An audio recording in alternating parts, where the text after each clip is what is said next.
Este sábado 11 personas murieron en un ataque en los altos del Golán en el Líbano, en un territorio ocupado por Israel. El primer ministro Benjamin Netanyahu culpó a Hezbollah del bombardeo y advirtió que pagarán un alto precio. En Gaza, al menos 30 palestinos fueron asesinados y más de 100 resultaron heridos este sábado en Deir al-Balá en un ataque aéreo israelí sobre una escuela que albergaba desplazados. En tanto, la defensa civil informó que desde el lunes al menos 170 personas han perdido la vida en Han Yunis. Ya solo un día de las elecciones presidenciales en Venezuela, diversos funcionarios de países como España, Chile, Colombia y Panamá denunciaron que no se les permitió ingresar al país en su calidad de observadores internacionales. El presidente de Panamá aseguró que existe un bloqueo del espacio aéreo, información que Venezuela desmintió. Bienvenidos a la revisión de las noticias en France 24. Soy Francisco Velasco de la FIR. Es un placer estar con ustedes. Empezamos esta revisión de bloque informativo con la respuesta del ejército de Israel contra Hezbollah por los ataques en los altos del Golán, donde murieron 11 personas. Daniel Hagari, portavoz del ejército israelí, emitió una declaración donde culpa a Hezbollah del bombardeo y promete una respuesta. Veamos. Hezbollah está atacando a nuestros ciudadanos en el norte, disparando miles de cohetes y misiles y vehículos aéreos no tripulados contra el norte de Israel, apuntando a familias, hogares y comunidades. Las fuerzas de defensa de Israel están realizando una evaluación de la situación y nos prepararemos para una respuesta contra Hezbollah. Seguimos hablando del ataque de los altos del Golán en territorio sirio ocupado por Israel desde 1967. Desde Beirut, nuestra corresponsal Etel Bonet analiza una posible escalada del conflicto. Bien, pues la verdad es que este trágico suceso llega en uno de los momentos más críticos, ¿no?, de los enfrentamientos entre Israel y Hezbollah.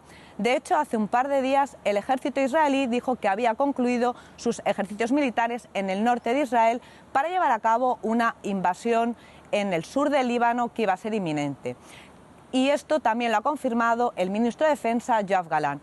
Cada vez son más las voces del gabinete israelí que piden que haya como única solución una ofensiva en el sur del Líbano para acabar con la amenaza que representa Hezbollah, y entre estas voces está también la del ministro de Educación, que también hace un par de días dijo que las clases no iban a volver a comenzar en el norte de Israel como estaba previsto en el mes de septiembre, ya que se esperaba una guerra larga y dura en el sur del Líbano, porque es la única forma para que pueda haber seguridad en el norte de Israel y puedan volver los más de 60.000 colonos que han sido desplazados por los enfrentamientos entre Hezbollah y Israel.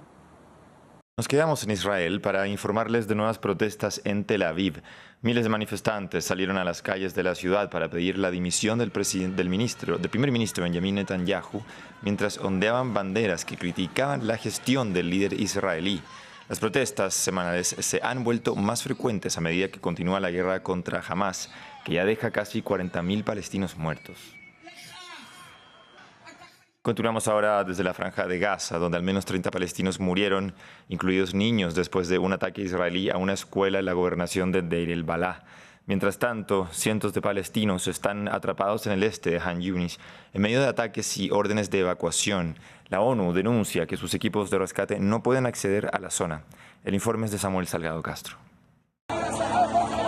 Los heridos llegan al hospital de Al-Aqsa en la gobernación de Deir al-Balá, centro de la Franja de Gaza. Un ataque aéreo israelí impactó una escuela que albergaba víctimas de la guerra, lo que representa una violación del derecho internacional humanitario. Sin suministros médicos y personal en el hospital, muchos de los heridos mueren. Las familias lloran y rezan a sus muertos. El bombardeo también impactó varias casas vecinas a la escuela. Testigos describen lo sucedido. No sabíamos nada, excepto que el ejército israelí nos estaba atacando sin previo aviso y que solo queda una hija viva en la familia. 4 personas, el padre, la madre y 2 niños murieron. Solo queda una hija viva. Fueron asesinados mientras cenaban. De repente la casa fue atacada. Las zonas humanitarias designadas por Israel tampoco son respetadas. En Han Yunis, cientos de palestinos están atrapados en el este en medio de intensas hostilidades. La ONU advierte que sus equipos de ayuda y rescate no pueden llegar al lugar por rechazo de Israel. Hay órdenes de evacuación, pero no lugares a donde evacuar. El área de la rotonda de Absam al-Kabira fue el objetivo y esta área está repleta de residentes y personas de bien. Todos se volvieron mártires civiles.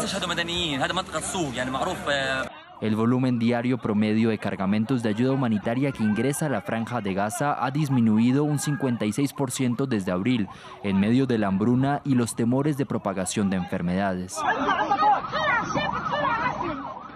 Cambiamos de tema. Mañana Venezuela va a las urnas para decidir si continuar o no con el gobierno de Nicolás Maduro. Desde ayer se multiplican las expulsiones de observadores extranjeros, en su mayoría políticos de derecha, que fueron invitados por la oposición sin autorización del gobierno. Previamente conectamos con Daniela Zambrano, nuestra corresponsal en Caracas, y nos contó más detalles. Hola, ¿qué tal? Hasta el momento lo que hemos podido contabilizar es 16 personalidades deportadas en las últimas horas desde el aeropuerto internacional de Maiquetía. Serían 9 parlamentarios españoles, una congresista ecuatoriana, una senadora colombiana, la exalcaldesa de Bogotá, Claudia López, un diputado argentino, 2 senadores chilenos y el más reciente, Víctor González, un exdiputado español que había logrado ingresar a Venezuela, pero esta mañana fueron los cuerpos de seguridad a buscarlo a su hotel y lo deportaron. Hasta el momento no ha habido un pronunciamiento formal, por decirlo de alguna manera, ni de la Cancillería ni del Consejo Nacional Electoral. Sin embargo, anoche en un programa en las redes sociales, el propio presidente Nicolás Maduro hizo referencia no a estas deportaciones, pero sí a que se impidiera también el ingreso a otros 5 expresidentes que venían de Panamá y ni siquiera permitieron que se despegara el vuelo con ellos hasta que se bajaran del avión, que entre ellos estaba Vicente Fox, Mireya Moscoso, Jorge Tuto Quiroga, entre otros. El presidente Nicolás Maduro los calificó de ridículos y aseguró que él no era el que decidía quién entraba y quién no, que debían ser invitados por el Consejo Nacional Electoral y estas personas no habían sido invitadas por el Consejo Nacional Electoral. Esa ha sido la excusa, por decirlo de alguna manera, la justificación que ha dado el gobierno para impedirles el ingreso a Venezuela. Sin embargo, desde el comando de campaña de Edmundo González Urrutia y María Corina Machado ya se había anunciado que habían extendido la invitación a 200 personalidades, le habían confirmado 60 de 12 países y ellos no estaban invitados en calidad de observadores internacionales, que para ello necesitaban la acreditación del Consejo Nacional Electoral, sino como invitados del comando de campaña y los distintos partidos políticos para que estuvieran en el proceso y pudieran ver de cerca el desarrollo de los comicios presidenciales. Finalizó la cumbre número 14 de la ASEAN, que contó con la presencia especial de Estados Unidos, Rusia y China. La guerra en Ucrania y las tensiones entre Corea, China y Filipinas estuvieron en el centro de los debates. También se condenó la violencia en Myanmar. Veamos más detalles en el siguiente informe. Diplomáticos de Rusia, China y Estados Unidos reunidos en un mismo recinto en Laos. En la cumbre número 14 de la Asociación de Naciones del Sudeste Asiático, ASEAN, la guerra en Ucrania, la violencia en Myanmar y las disputas en el mar meridional de China fueron temas centrales. El secretario de Estado estadounidense Antony Blinken, invitado especial, puso el foco en el eje Beijing, Moscú, Pyongyang como una amenaza a la seguridad regional y global. Al hacer balance de este constructivo programa debemos trabajar juntos en una serie de retos comunes, en particular la invasión ilegal de Ucrania por parte de Rusia, los programas de armas nucleares de Corea del Norte, la crisis que desgarra a Myanmar y las acciones escalatorias e ilegales de China contra Filipinas en el mar de China Meridional. Sin embargo, Blinken mantuvo un encuentro cordial con su homólogo chino Wang Yi. La cumbre, que celebró su última jornada este sábado, sirvió como un escenario geopolítico. El diplomático chino también se reunió con el ministro de Asuntos Exteriores ruso, Sergei Lavrov.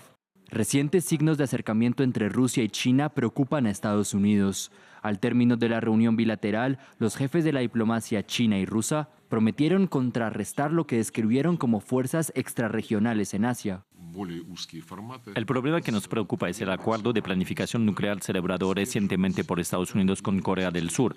Hasta ahora no hemos recibido ninguna explicación sobre este acuerdo y esto es una fuente más de preocupación para nosotros.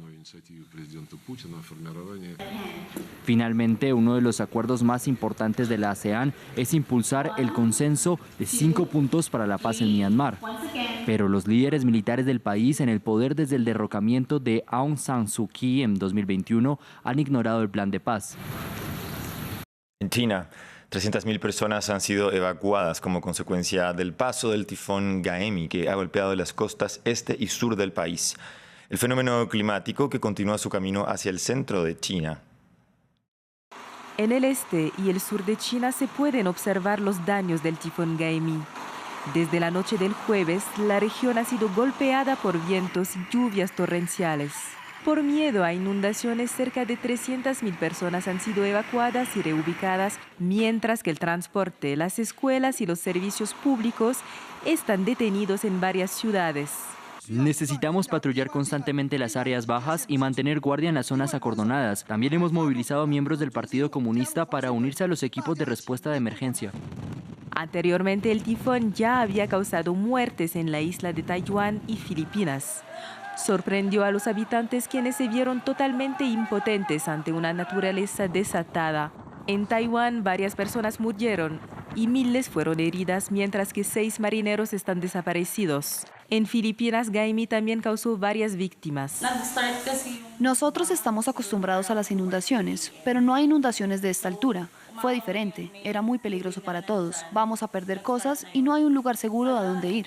Y en la bahía de Manila se teme lo peor tras el naufragio de un petrolero a causa del paso del tifón. A bordo, una carga de 1.4 millones de litros de petróleo que se está derramando lentamente frente a la costa de Manila, lo que representa una inmensa amenaza y un gigantesco desafío para la Guardia Costera filipina. Gaimi ha continuado su camino hacia el centro y noreste de China. Es el tifón más poderoso que la región ha experimentado en 8 años.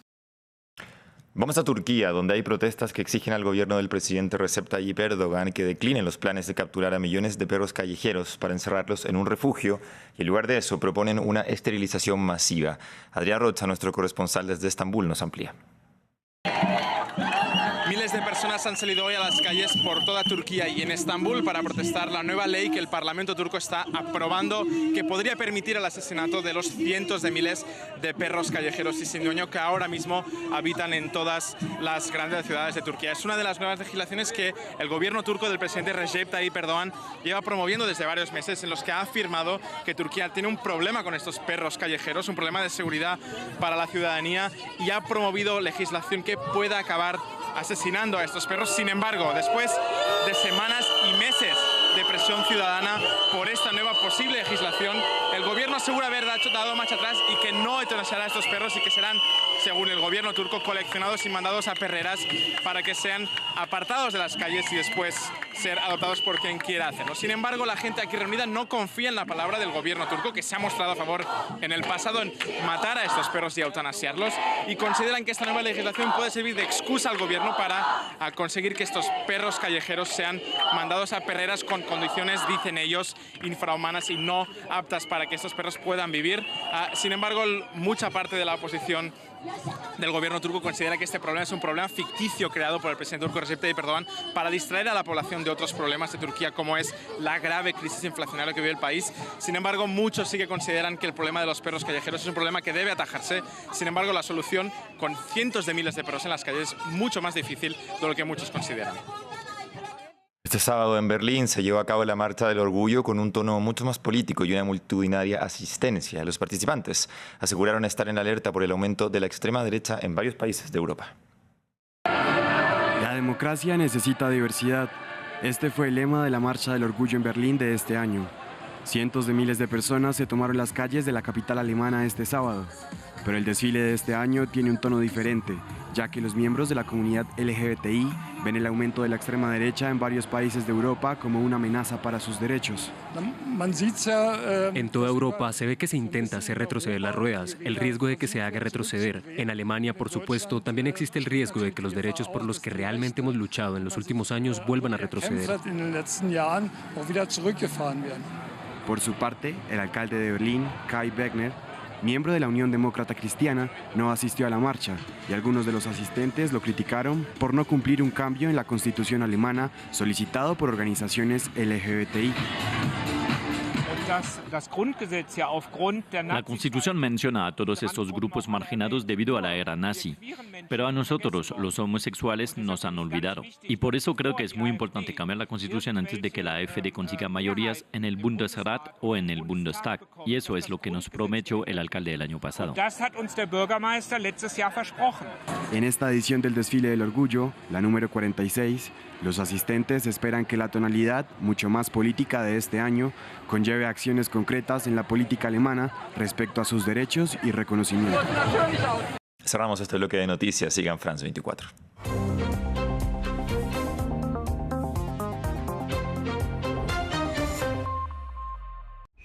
Especial.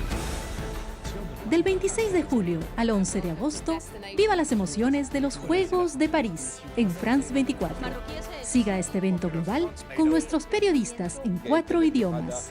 Todas las hazañas, todos los resultados, todas las medallas, entrevistas, intimidades, reacciones. Y durante 15 días, todos los fanáticos del deporte, llegados del mundo entero, les contarán sus juegos, sus pasiones, sus sueños. Los Juegos de París, del 26 de julio al 11 de agosto, en France 24 y france24.com.